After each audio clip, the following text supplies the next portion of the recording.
자, 오늘 대담한 대담 용해인 기본소득당 의원과 함께하겠습니다. 의원님 안녕하십니까? 네, 안녕하세요. 용혜인입니다. 얼굴이 좋아지신 거죠? 새로운 시대가 열리기 때문에 그래서 그런 건가요? 저도 마음이 한결 편해졌습니다. 예전에 내란 그 무렵에 또 뵙다가 또 오랜만에 보는 것 같은데 얼굴이 미소가 있는 것 같습니다. 네, 이제 여유가 있다고 해야 되나요? 그런가요? 이제 좀 일할 맛도 나고. 정치인들이 그런 게 있나 봐요. 얼굴이 딱 드러나나 봐요. 네, 아마도 그런 것 같습니다. 예. 일할 맛도 나고 좀 해보고 싶은 것도 많아지고 그러니까요. 네, 좀 네. 힘이 나는 것 같습니다. 자, 국무총리 후보자 인준 관련된 얘기 먼저 좀 해보겠습니다. 김민석 총리 후보자 인준 관련해서 어제 국민의힘에서 배추를 18포기 쌓아놓고 국민청문회 뭐 했던데 그거 보셨습니까? 어떻게 보셨습니까? 사실 이제 총리가 네. 후보자가 총리로서 일할 수 있는 능력을 가지고 있는가 이것을 검증하는 것이 핵심인데요. 네. 근데 이제 능력 검증을 할 능력이 없다라는 것이 검증되었다 이렇게 좀 봐야 할 것 검증을 할 같습니다. 능력이 네. 없다. 예. 저런 18포기 배추를 근데 저거 배추 관련해서도 국민의힘 지지자 중에 배추를 왜 쌓아놨을까 이렇게 모르는 분들도 있는 것 같고요. 그러니까 전혀 예. 이 총리 후보자에 대한 청문회를 통해서 국민의힘이 무엇을 전달하고자 하는지가 드러나지 않았다. 근데 실제로 드러내고자 하는 게 없었기 때문에 그러니까요. 뭐 취지가 잘 전달되기 어려웠다라고 보고요. 사실은 총리 후보자를 검증하겠다고 나섰지만 검증하지 못하고 오히려 주진우 의원을 비롯해서 그러니까요. 국민의힘의 실력이 국민들 앞에 검증당하고 있다는 생각이 들고 제가 좀 많이 화가 났던 건 국민의힘의 당명에 국민이라는 단어가 들어가 있기도 네. 하지만 참 자기들 필요할 때만 국민이라는 말을 가져다 쓴다라는 생각이 청문회를 보면서 많이 들었습니다. 네. 사실 내란 12.3 내란 이후에 지난 반년 동안 국민의힘이 보여줬던 모습은 국민들 위해 군림하려고 하고 국민들에게 내란을 내란이 아닌 것처럼 호도하려고 하고 심지어는 내란 수괴를 감싸기 위해서 지키기 위해서 물리적으로 네. 그 대통령 관저 앞에 가가지고 막 스크럼을 짜고 그러니까요. 경찰들과 어떤 맞서는 모습까지 보이지 않았습니까? 그런데도 지난 4월 4일 탄핵 이후에 그리고 6월 3일 대통령 선거 패배까지 하고 국민들 앞에 제대로 사과 한번 하지 않더니 이번 총리 후보자 청문회를 거치면서 자기들이 필요할 때는 또 국민이라는 단어를 자기들 입맛에 맞춰서 가져다 쓰는 걸 보면서 참 분노스러웠습니다. 분노스럽다. 아마 뭐 비슷한 장면일 수도 있는데요. 나경원 의원 얘기도 좀 해보면 지명 철회해라라고 얘기하면서 지금 국회 로텐더홀에서 농성을 하고 있던데 네. 이 모습은 혹시 국회 왔다 갔다 하면서 보셨습니까? 저는 뭐 농성을 시작하셨다는 얘기만 네. 들었고요. 일부러 직접 보시지는 가서 못했군요. 찾아가서 네. 보진 않았습니다. 보면 네. 또 이렇게 속이 상하니까요. 근데 이제 뭐 농성을 할 수도 있고 하지만 저는 그런 장면만 보여요. 되게 샤방샤 좀 이렇게 좋아 보이는 모습이라고 해야 하나요? 농성이라면 즐거워 보이시죠? 수염도 나오고 막 이래야 되잖아요. 사실은 저희가 생각하는 농성이라는 거는 근데 뭐 이제 국회에서의 농성이라고 하는 것이 네. 약간 이제 그런 식으로 진행되는 경우가 많았던 것 같기는 합니다만 저는 뭐 농성의 형태를 가지고 비판하고 싶지는 않고요. 네. 문제의 본질은 이 농성을 어디서 어떻게 하냐도 있겠지만 이 농성이 과연 정당성을 가지고 있는가 그 자체로 그러니까요. 이런 문제 제기를 할 수밖에 없는 것 같습니다. 사실 이번 나경원 의원의 농성이라고 하는 것이 당권에 도전하기 전에 언론 주목을 더 받아보려고 자기 하는 정치 것이 일하는데 아니냐. 이렇게 보시는 거군요. 네, 그리고 그것이 국민들 평가의 중론인 것 같습니다. 그러다 보니까 어떤 정치적 이벤트에 불과하다라는 비판이 나오고 국민들의 관심에서도 좀 멀어지고 무슨 캠핑 아니냐 이런 네. 어떤 조롱과 비아냥까지 받고 있는 것 아니겠습니까? 그 김민석 국무총리 후보자가 아마 저 농성장을 찾아갔던 것 같아요. 가서 뭐 자료 얘기도 좀 했었는데 일단은 국민의힘은 계속 그 얘기를 합니다. 후보자가 자료를 안 냈다, 미제출이다 얘기를 하고 반발을 하는데 김민석 후보자는 자료를 또 냈다고 하고 있고요. 이 부분은 어떻게 봐야 됩니까? 그러니까 뭐 국민들 보시기에 네. 이 뭐 후보자의 과거의 어떤 행적의 일부의 어떤 모습들이 좀 적절하지 않았다라고 판단하실 수 있다고 미흡한 생각합니다. 부분이 있을 다만 것이다. 예. 그것이 지금 당장 공직을 맡는 것에 부적합하다 혹은 그가 능력이 전혀 없다라고 할 만큼 이번 인사청문회 과정에서 중대한 하자가 드러났느냐라고 네. 하면 그렇게 평가할 만한 결론은 나오지 않았고 그것이 여러 이제 국민들의 평가에도 반영이 되어 있다고 생각합니다. 네. 자료와 관련돼서 뭐 인사청문회의 제도적 한계에 대해서 많이 이야기하지만 사실 이제 후보자와 그 가족에 대한 도덕성 검증은 필요하죠. 근데 네. 청문회라고 하는 게 그 도덕성 검증도 필요하지만 후보자로서 적절한 역량을 가지고 있느냐에 대한 검증, 전문성을 가지고 있느냐에 대한 검증도 같이 이루어져야 하는데 네. 그 부분이 사실 전혀 이루어지지 않은 거예요. 근데 저는 물론 인사청문회 제도에 대한 개선도 필요하다고 생각하지만 사실 마음만 먹으면 이번 청문회에서도 국민의힘이 전문성이나 역량 검증 충분히 할 수 있었다고 있죠. 생각합니다. 네. 특히나 뭐 저야 이제 정당의 국회의원 한 명 있는 사람이지만 국민의힘 같은 경우는 4-5명의 의원들이 청문위원으로 들어가 있기 그렇죠. 때문에 팀플레이를 하면 도덕성 검증과 함께 정책적 검증도 충분히 가능하거든요. 그렇죠. 어떤 사람은 도덕성 검증을 하고 어떤 사람은 정책 검증을 할 수 있는 거잖아요. 그렇죠. 의원들끼리. 실제로 김행 전 여가부 장관 후보자 청문회 때 주식 파킹을 비롯한 맞아요. 여러 공직자로서의 도덕성 검증 과정이 있었지만 동시에 이 조회수 장사의 혈안이 되었던 그래서 어떤 성적 대상화라거나 이런 걸 일삼았던 언론의 사장이 책임자가 대표가 여가부 장관이라는 자리에 적절한가에 대한 검증도 동시에 이루어졌거든요. 김행 여가부 장관 그때 네. 당시에. 근데 맞아요. 이번에는 국민의힘은 전혀 그렇게 하지 않았습니다. 오로지 망신 주기만을 위한 이 정쟁에 골몰하고 도덕성 검증을 빙자한 흠집내기에 좀 골몰했던 것이 아니냐라는 생각이 들 수밖에 없습니다. 자, 앞으로 지금 우원식 의장은 시간을 조금 줬던 것 같긴 한데 결국 그냥 3일 날 인준 절차가 그냥 그대로 진행되는 겁니까? 그러니까 총리 후보자 인준을 거부할 만한 내용들이 나오지 않고 있기 때문에 네. 청문 절차를 마쳤으면 후보자 인준을 하는 것이 어떤 상식적이고 정상적인 절차 아니겠습니까? 네. 뭐 결국은 또 그런 얘기 하긴 하더라고요. 결국 뭐하러 시간 줬냐. 이틀 3일 그냥 끈 거 아니냐. 결국 저렇게 발목 잡기만 하는 거 아니냐. 이런 또 비판도 있긴 있어요. 뭐 국민들께서 아쉽게 예. 생각하실 수도 있지만 또 그 과정을 과정이 통해서 있어야 더 되니까. 많은 국민들이 국민의힘의 어떤 민낯 그리고 나경원 의원의 저런 자기 정치하는 행보들을 더 보시게 되기도 했다라고 볼 수 있을 것 같습니다. 그 지금 국민의힘 얘기 좀 더 해보면 나경원 또 추경호 전 원내대표 등 내란 그 계엄 그 당시에 윤석열하고 통화했던 그런 내용들이 또 있지 않습니까? 네. 공모 내용 이런 부분은 수사도 해야 될 것 같고 이게 국민의힘한테는 좀 치명적일 수 있을 것 같기도 하거든요. 내용이 나온다면. 그러니까 이 국민의힘이라고 하는 네. 정당이 민주적 질서, 그러니까 내적 민주적 질서를 가지고 있느냐도 있지만 대한민국의 민주적 질서를 수호하려는 어떤 의지가 있는 정당이냐에 네. 대한 의구심을 당연히 가질 수밖에 없고요. 그리고 그때 당시에는 자기는 전혀 그런 바가 없다라고 좀 딱 잡아 뗐지만 그렇게 얘기했지 않습니까? 수사 과정을 거치면서 조금씩 그 진면목이 밝혀지고 예. 있는 건 아닙니까? 예. 저는 당시에 계엄 해제를 방해하기 위한 국민의힘의 조직적인 시도가 있었는지 이번 내란 특검을 통해서 분명하게 밝혀져야 된다고 생각하고요. 네. 만약에 그것이 사실로 드러난다고 한다면 국민의힘 차원에서 국민의힘이 그에 대한 정치적이고 법적인 책임을 져야 한다고 저는 생각합니다. 지금 내란 특검이 진행되고 있는데 윤석열 씨가 제대로 조사에는 응하지 않고 있습니다. 그 부분 어떻게 보십니까? 계속 소환 날짜 바꾸고 그렇게 하거든요.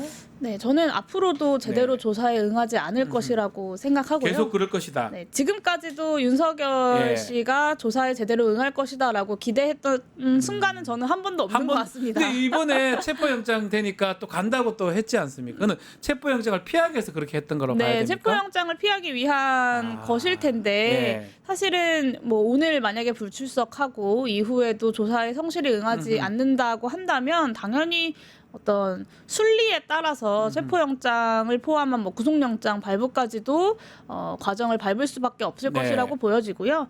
계속 그렇게 그 수사 거부하고 조사 거부하셨으면 좋겠습니다. 저는 그럼에도 불구하고 수사를 통해서 또 법원 재판을 통해서 진실이 밝혀질 것이라고 생각하고 우리 국민들이 끝끝내 책임을 물을 것이라고 생각하기 때문에 네. 그냥 지금 하던 것처럼 이렇게 계속해서 수사 거부하시고 얼른 감옥으로 가셨으면 좋겠습니다. 네. 아니 검찰총장도 했고 법을 그렇게 했던 사람이 자기 사건 관련해서는 그렇게 조사에 제대로 응하지 않고 자 그래서 검찰 얘기를 좀 더 이어가 보면 봉욱 민정수석 또 그리고 또 검찰 법무부 차관이죠 이진수 또 임명이 됐었는데 정치권 안팎에선 목소리가 좀 나오고 있는데 조국신당이 검찰 개혁에 동의하는지 먼저 밝혀야 된다 이런 주장을 하던데 요거 임명 같이 한번 좀 설명 좀 해주시면 좋을 것 같아요. 괜찮습니까? 네, 저는 뭐 이번 인사로 네. 검찰 개혁에 대한 이재명 정부의 기조가 바뀌었다 이렇게 평가하기는 좀 어렵다. 아직까지는, 네. 그렇게 단정짓기는 어렵다라고 보고요. 예. 만약에 뭐 검찰 개혁에 동의하지 않는 인사를 앉혔다라고 한다면 저는 우리 국민들이 가만히 있지 않을 거라고 그러니까요. 생각합니다. 그리고 이재명 정부는 그것을 잘 알고 있다고 저는 생각하고요. 네. 그렇기 때문에 검찰 개혁에 대한 기조가 바뀌지 않았다면 논란의 당사자가 늦지 않게 국민들 앞에 좀 검찰 개혁에 대한 분명한 의지를 확실하게 밝혀주는 것이 좀 필요하지 않을까 싶습니다. 그것이 뭐 여러 정치권의 어떤 문제 제기와 요구에 응답하는 것이기도 하지만 네. 검찰 개혁을 너무나 바라고 있는 국민들에게 새롭게 공직을 맡는 사람으로서 또 그 역할을 해야 되는 사람으로서 본인의 소임을 밝히는 것은 또 굉장히 자연스러운 일이지 않겠습니까? 그래서 이 불필요한 인사의 여러 논란들을 잠재우고 또 국민들의 검찰 개혁에 대한 열망에 화답하는 측면에서도 어떤 본인의 의지와 의사를 그리고 앞으로의 계획을 좀 밝혀주는 것이 필요하지 않을까 싶습니다. 봉욱 수석이나 이진수 차관이 그런 얘기를 하는 게 필요하지 않는가 이렇게 얘기했는데 근데 이제 대통령실 입장에서는 인사 검증 과정에서 검찰 개혁의 어떤 적절성 이 사람들을 통해서 확인했다고 하는데 일단 지켜보자 이렇게 봐야 되는 겁니까? 네, 이제 대통령실이 검찰 개혁의 적절성을 확인을 했다는 것이고 네. 그것이 어느 정도 이제 보증을 하고 있는 건 아니겠습니까? 그래서 국민주권 정부가 검찰 개혁에 대한 의지를 보증하고 있는 것이기 때문에 저는 어느 정도 신뢰를 둘 수 있다고 생각하고요. 근데 이 여러 논란을 끝내기 위해서도 필요하지만 제가 말씀드렸던 것은 그 검찰 개혁에 대한 국민적 열망에 화답하기 위해서도 당연히 이제 새롭게 검찰 개혁의 소임을 맡고 공직의 역할을 시작하는 사람이 그 의지를 밝히는 것은 저는 되게 자연스러운 일이라고 윤석열 봅니다. 때문에 이런 거 맞죠? 네. 윤석열 검찰총장 시켜놨더만 이상한 짓을 해가지고 그래서 이렇게 국민들이 걱정하는 겁니까? 그리고 원래 이제 장관 후보자들이 첫 출근할 때 본인의 포부를 밝히지 네, 않습니까? 네, 네. 뭐 그런 정도의 의지를 밝히는 것이 일차적으로 필요하지 않을까 이런 말씀을 드렸던 거고요. 네. 자, 법무부 장관이 사실 제일 중요한 또 검찰 개혁을 해야 될 사람 중에 하나인데 정성호 민주당 의원이 이제 지명이 됐습니다. 어떻게 보셨습니까? 정성호 장관 후보자님을 네. 제가 지난 21대 국회에서부터 계속 보셨잖아요. 봐오면 네. 이렇게 강한 그립을 쥐고 이렇게 치고 나가시는 캐릭터는 아니긴 네. 하지만 그럼에도 불구하고 중심과 균형을 잡기 위해 노력하시는 분이고 또 필요한 순간에는 강단을 잃지 않는 분이라고 저는 생각합니다. 그래서 대통령께서 이 검찰 개혁 과정에서 어떤 걸 우려하고 어떤 걸 보완하려고 하는지를 좀 잘 보여주는 인사였다라는 생각이 들었고요. 네. 검찰 개혁은 반드시 필요한 개혁이고 또 반드시 완수해야 하는 개혁인 만큼 이 방향성을 지키면서도 네. 이제 소통의 간극을 메우는 역할을 이 정성호 장관 후보자에게 대통령께서 좀 기대하고 있는 것이 아닌가 이런 생각이 좀 들었습니다. 그 일을 잘 할 수 있느냐 그런 능력이 있느냐 이것은 이제 인사청문 과정에서 검증이 되어야겠죠. 검증이 돼야 되고 또 하나의 또 어쩌면 검찰 개혁에 이제 사실은 검찰 개혁은 수사기관, 기소기관을 분리해서 수사기관은 또 경찰한테 가는 그렇다면 행안부도 되게 중요합니다. 네. 행안부 장관은 윤호중 의원이 또 5선 의원입니다. 네. 지명이 됐습니다. 어떻게 또 행안 위원이시잖아요. 네. 어떻게 보십니까? 저는 매우 환영하고요. 환영하십니까? 이 경찰국 아. 폐지에 대한 일성을 또 말씀하셨어요. 밝히지 않으셨습니까? 예. 그래서 윤석열 정부에서 시행령 개정을 통해서 검경 수사권 조정을 사실상 무력화했었고 그것을 또 앞장서서 했던 사람이 한동훈 전 그렇죠. 대표이기도 한데요. 예. 그리고 이제 치안본부로 회귀한다라는 비판을 감수하면서까지 경찰국을 설치를 했습니다.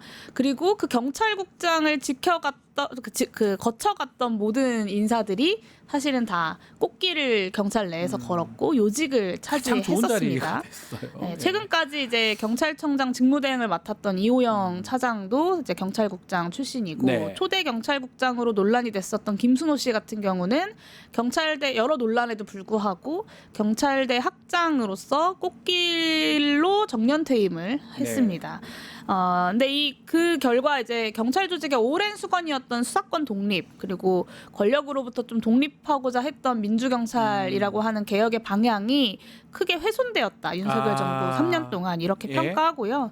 윤호중 후보자가 일성으로 이야기했었던 경찰국 폐지는 이 윤석열 정부 3년을 바로잡는 그리고 개혁을 훼손시켰던 아하. 3년을 바로잡는 중요한 출발점이 될 것이라고 봅니다. 윤호중 의원도 다선 의원이기도 하고 행안부 장관으로 이제 일성도 들었지만 말씀하셨지만 잘 하실 거라고 괜찮은 인선이었다 이렇게 의원님께서는 보시는 건가요? 그 지난 21대 국회, 22대 국회에서 여러 면모들을 저도 함께 다 보았고 보셨잖아요. 그래서 그리고 이제 더 그것을 잘하실 것 같아요. 저보다 더 가까운 거리에서 같은 당의 의원으로서 또 당 대표로서 보셨던 대통령께서 그런 개혁에 대한 강한 의지들을 인사검증 과정에서 잘 확인하셨을 거라고 생각합니다. 그리고 또 윤호중 후보자 같은 경우는 이제 두 가지 측면에서 정책 비전을 앞으로 청문회 자리에서 검증하려고 하는데요. 이제 검증위원이에요. 네. 검증하셔야 됩니다. 한 가지는 이제 예. 기본 사회에 대한 입장입니다. 이제 행안부 언론 보도에 따르면 이제 행안부가 이제 기본사회위원회 구성에 이제 책임을 맡고 맞습니다. 행안부 장관이 실무위원장을 맡도록 되어 있습니다. 대통령이 직접 위원장을 맡으시고요. 네. 그래서 행안부가 중심이 되어서 이재명 대통령의 이 기본사회 비전을 잘 실현해 나갈 수 있는가에 대한 비전을 검증하는 것이 이제 첫 번째 과제일 것이고요. 두 번째는 제가 좀 한편으로는 기대하는 측면인데요. 윤호중 후보자 같은 경우는 이 사회연대 경제, 사회적 경제라고 하는 영역에 사실 오랜 시간 관심을 가지고 활동을 해 오셨습니다. 근데 저 역시도 사회연대 경제 영역에 굉장한 좀 의미를 가지고 여러 의정 활동들을 가지고 있는데요. 그런 면에서 이 사회연대 경제의 기본법 제정이라거나 아니면 생태계를 어떻게 확충해 나갈 것인가, 그리고 행안부 장관으로서 지자체의 이 사회연대 경제 관련 정책들을 어떻게 지원해 나갈 것인가, 뭐 이런 것들을 좀 청문회 과정에서 질문을 묻고 답을 받아보려고 합니다. 답을 받으면 그것을 정책에 실현할 것이니까 네. 반드시 그게 사실 청문회잖아요. 다른 생각 갖고 있으면 국민들이 알아야 되는 거고 어떤 정책을 할지 그런 청문회를 저는 좀 기대를 해보겠습니다 앞으로. 저도 국민들 앞에서 이런 정책적 방향성을 치열하게 토론하고 국민들 앞에 평가받을 수 있기를 기대하고 있습니다. 근데 지금 국회의원들이 너무 많아요. 그 지금 의원 내각제 아니냐. 네. 지금 거의 한 7명, 8명 국회의원이 지금 국무위원 장관으로 지금 가 있거든요. 이건 어떻게 봐야 됩니까? 그 자연스러운 일이라고 생각하고요. 또 네. 한편으로는 이 인수위 없이 출범한 정부 아닙니까? 시간이 너무 네. 짧아서. 그리고 임기 초기에 사실 여러 개혁 과제들을 강하게 추진해야 되는 아주 무거운 과업을 가지고 있는 정부임에도 불구하고 인수위가 없이 출범했기 때문에 실제로 여러 측면에서 국민들 앞에 어떤 정책적 능력이나 비전이나 이런 것들이 좀 검증된 현직 의원들이 이제 주로 내각에 포진되는 것은 저는 일정 부분 인사권자께서 어쩔 수 없이 좀 고민하셨던 부분이지 않을까라는 생각은 좀 듭니다. 인수위 없이 짧게 시작되니까 가장 현장에 투입할 수 있는, 가장 내가 믿을 수 있는 사람, 그러니까 정치 같이 했던 사람들이 가장 잘 알잖아요. 그런 게 반영됐을 것이다. 그리고 또 지금까지 인사에 네. 아주 큰 논란, 그러니까 지난 윤석열 정부 3년을 돌이켜 보시면 네. 인사가 발표될 때마다 정말 국민들이 한숨을 아이고.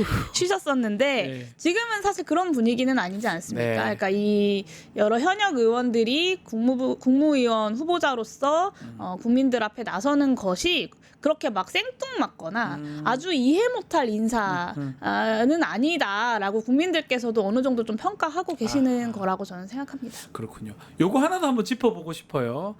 자, 3일 날 30일 대통령 첫 기자회견 연다고 이제 밝힌 상황인데 100일 기자회견 아닙니다. 30일 기자회견.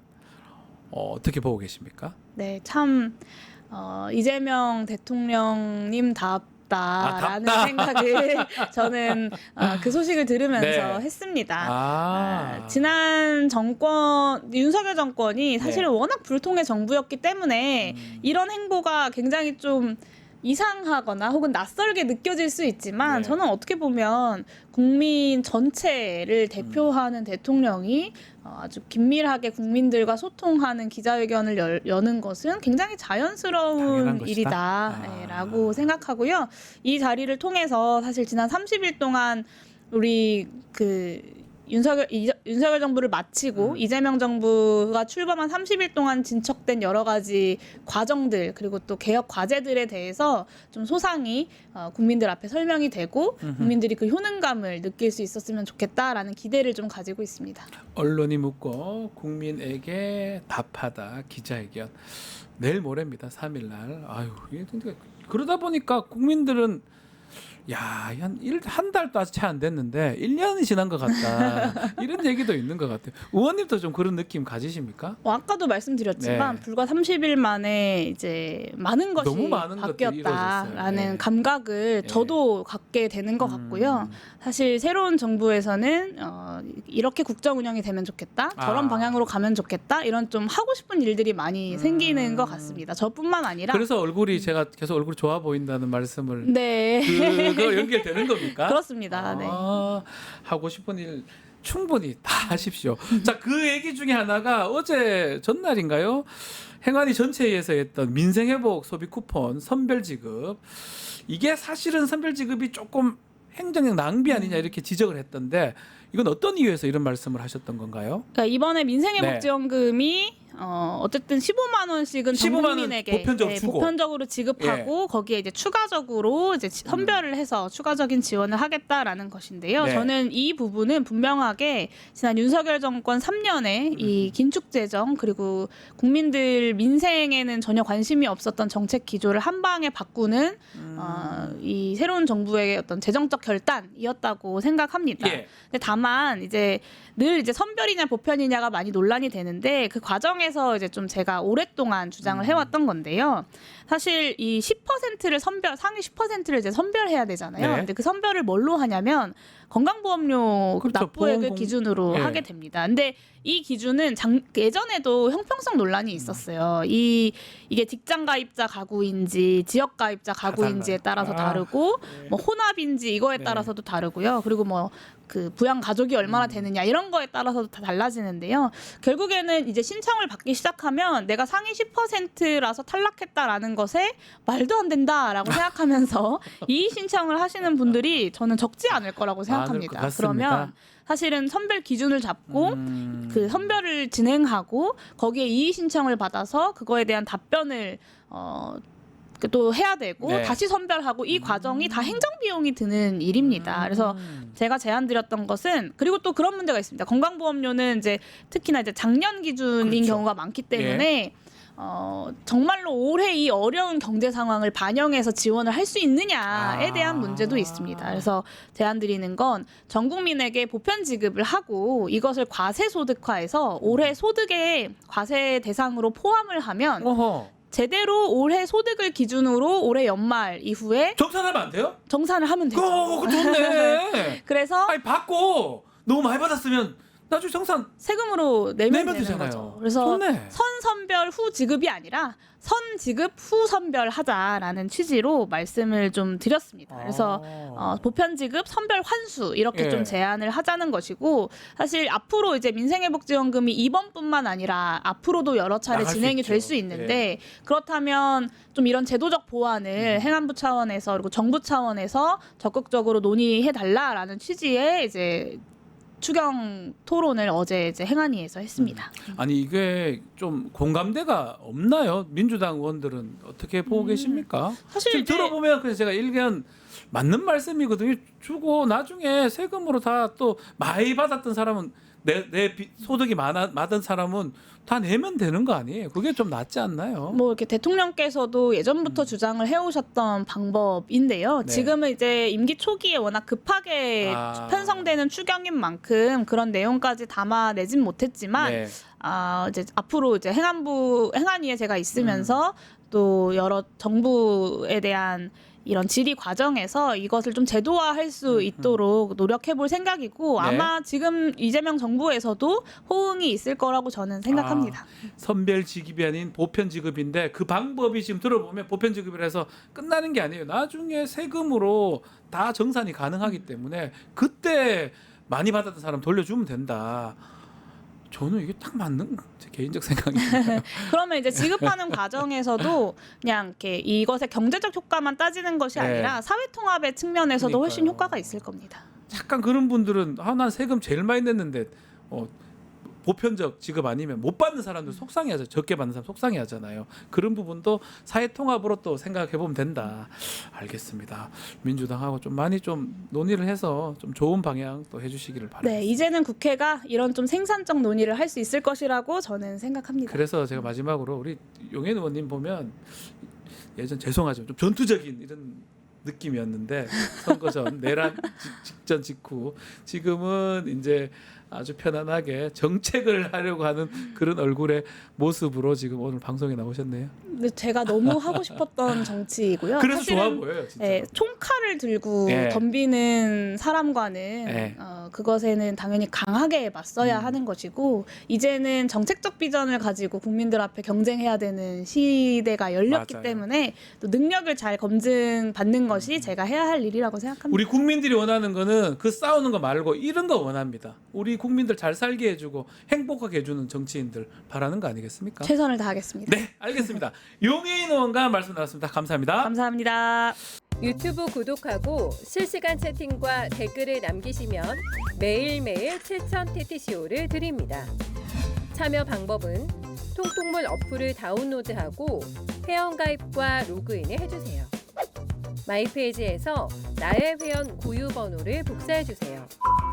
유튜브 구독 후 실시간 채팅이나 댓글창에 고유 번호를 한 번만 입력하면 준비 끝! 지금 유튜브 채팅과 댓글 쓰기 참여하고 실천 TTCO 받아가세요.